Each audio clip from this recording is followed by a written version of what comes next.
Friday Night Fever with Mike Ludlam. Welcome to a new year, welcome to a new year of the fever. Okay, I know Imagine Dragons can probably sing it a little bit better than I can. We're not radioactive, but we are active in what we try to do for high school football.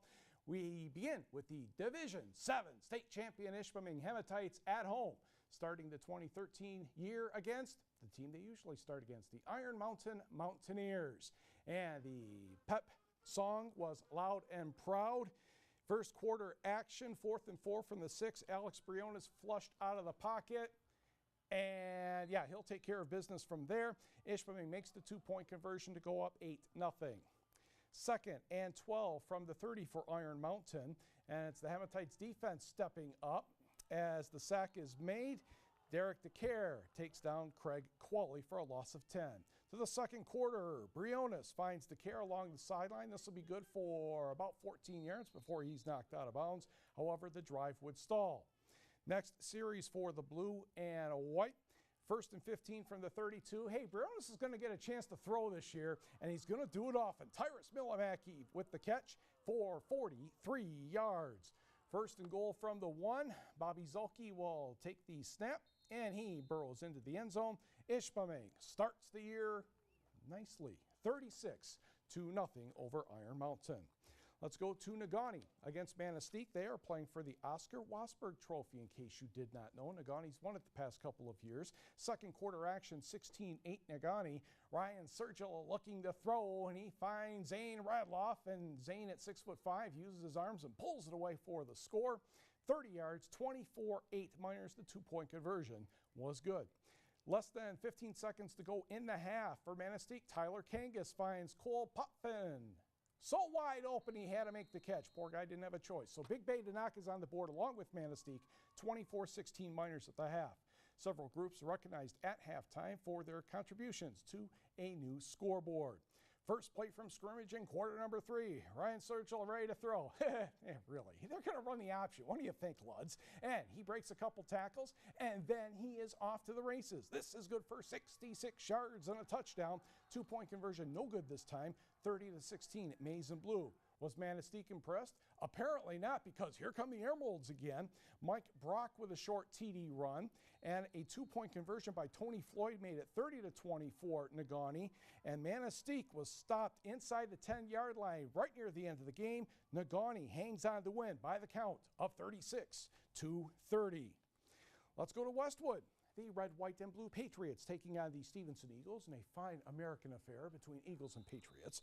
And that is a touchdown for Jake Mackey, and Stevenson takes a 27 lead in the 3rd quarter. Eagles next series, Alex Starzinski to Skylar Jocelyn down the sideline. That's good for 24 yards. A couple of plays later, 3rd and 3 from the 20. Mackey gets the carry, and Mackey finds Pater. Eagles up 26-7.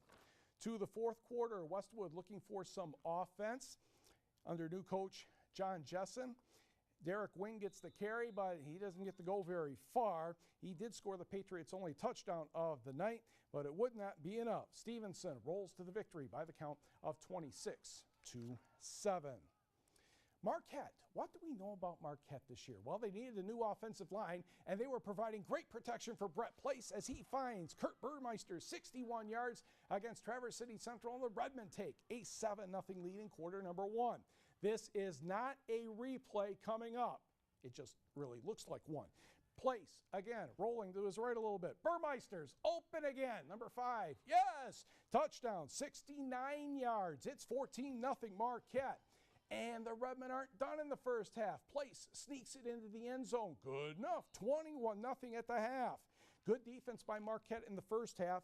Traverse City Central made a run in this contest, but Marquette goes 1-0 by winning this one, 31-23.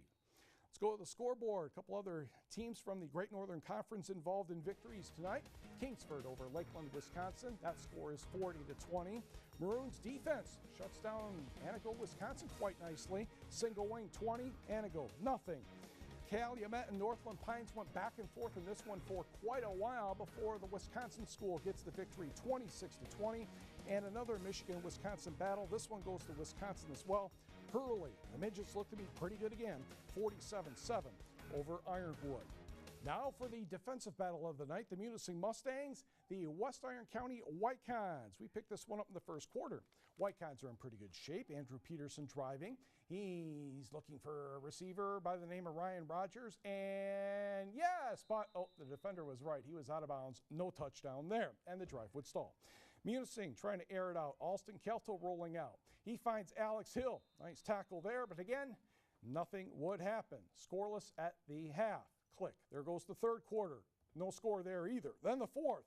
Andrew Peterson keeps it, gets into the end zone to get somebody on the board, and the Whitecons would make the extra point. Your final, West Iron County 7, Munising nothing.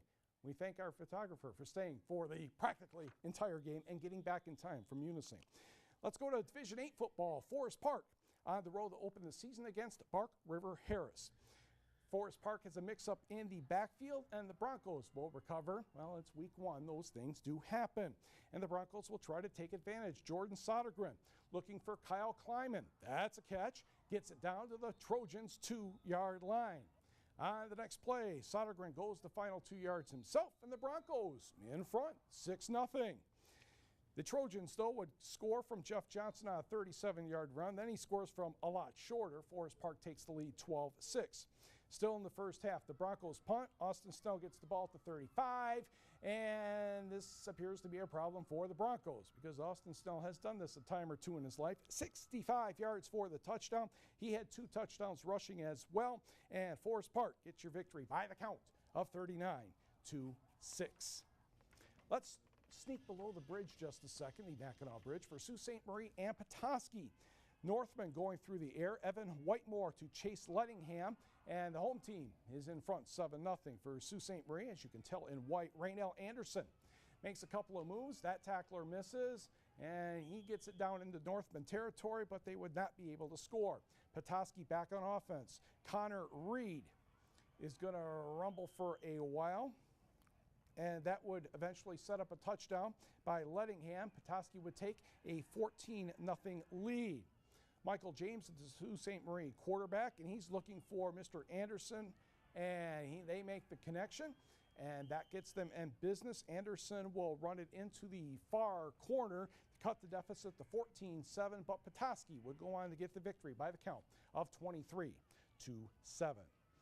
Also in high school football tonight, 2 more scores, one of them not very close. North Dickinson, I heard they scrimmaged very well against Norway, and in the real deal against Florence, they didn't do too badly either. 60-0 Nordics over the Bobcats. And Pickford drops below the Mackinac Bridge and gets a victory at Central Lake, 28-14.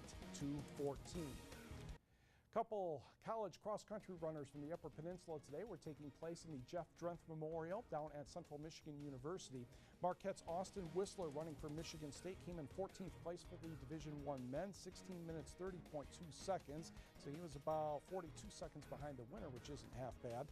And Munising's Addy Kelto, who I believe has transferred to Central Michigan University, finished 8th in the Division I women's race. That's all for Friday Night Fever. Thanks for joining us. Have a great weekend.